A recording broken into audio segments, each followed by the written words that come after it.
नमस्कार, Republic live 24 देखने वाले सभी दर्शकों का स्वागत है।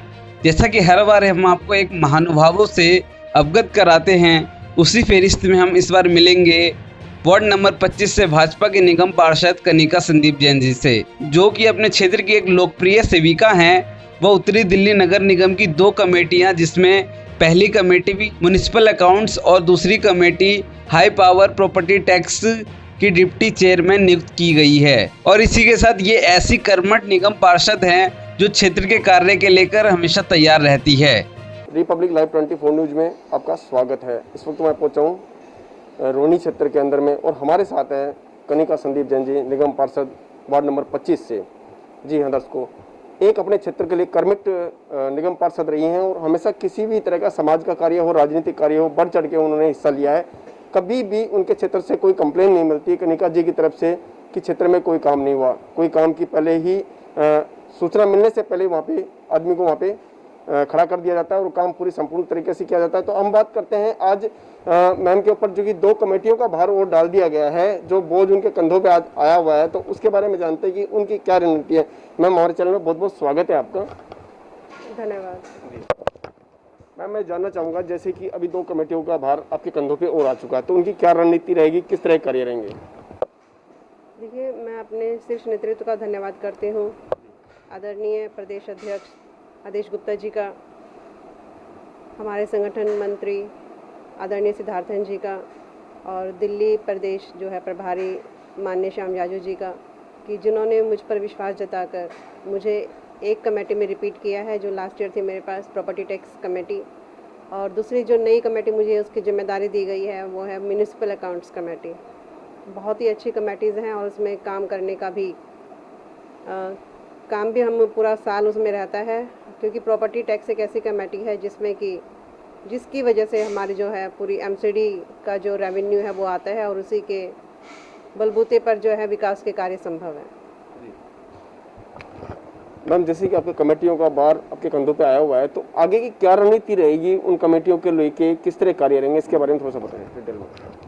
देखिए, प्रॉपर्टी टैक्स में जो मेरे साथ जो अध्यक्ष बने हैं वो हैं रवि कप्तान जी, और म्युनिसिपल अकाउंट्स में जो चेयरमैन होते हैं वो हमारे स्टैंडिंग कमेटी चेयरमैन भाई छैल बिहारी गोस्वामी जी हैं। तो उनके साथ मैं मिलकर अधिक से अधिक हमारा रेवेन्यू आए और जिसमें हम जो अपने विकास कार्य हैं दिल्ली के वो हो सके।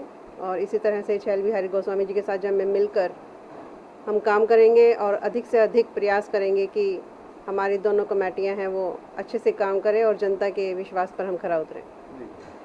मैम, इस टाइम जो बारिश का मौसम चल रहा है और जल भराव की समस्या काफ़ी क्षेत्रों में आ रही है, लेकिन आपके क्षेत्र में जल भराव की समस्या देखने को नज़र नहीं आ रही है, क्योंकि आप हर समय उस तट पर खड़े रहते हैं। तो ऐसे क्या पुख्ता इंतजाम किए गए हैं जिसकी वजह से दिक्कतें नहीं आ रही हैं?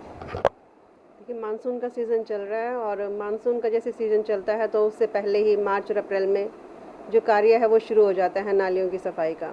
एमसीडी के पास, हमारी नॉर्थ डीएमसी में और जितने भी तीनों एमसीडी के पास 4 फुट से जो कम गहरे नालियाँ होती हैं वो हमारे पास होती हैं, और उसका सफाई का काम मार्च अप्रैल से शुरू हो जाता है।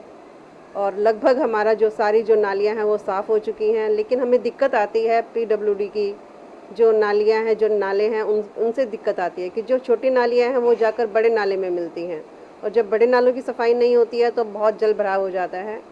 तो मैं अपील करती हूँ दिल्ली सरकार से, केजरीवाल सरकार से, कि वो पीडब्ल्यूडी के जो नाले हैं उनकी सफाई करवाएं, क्योंकि आपने देखा होगा कि मिंटो ब्रिज पे भी इतना बड़ा हादसा हुआ, एक व्यक्ति की जान गई।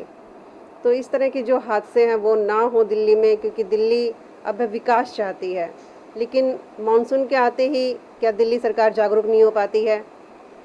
क्योंकि जो डिपार्टमेंट दिल्ली के पास 2 डिपार्टमेंट है दिल्ली सरकार के पास, पीडब्ल्यूडी है, बिजली का विभाग है, और ये दिल्ली जल बोर्ड है। लेकिन जो तीनों ही विभाग के जब काम नहीं हो पाते हैं तो दिल्ली त्रस्त हो जाती है। मानसून आने के बाद दिल्ली जो ट्रैफिक है वो जाम हो जाता है और घरों से बाहर निकलना मुश्किल हो जाता है। तो दिल्ली सरकार को चाहिए कि वो अपना काम जिम्मेदारी से करे, तभी जनता का जो विकास है और जनता का सपोर्ट उनको मिलेगा।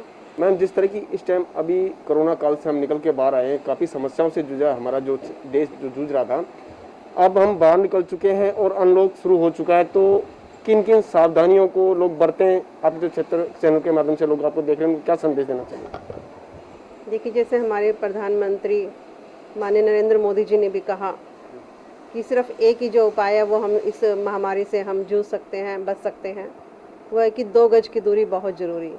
अगर हम इसका ध्यान रखेंगे तो निश्चित तौर पर हम इस बीमारी से उभर कर आएंगे, लड़ पाएंगे।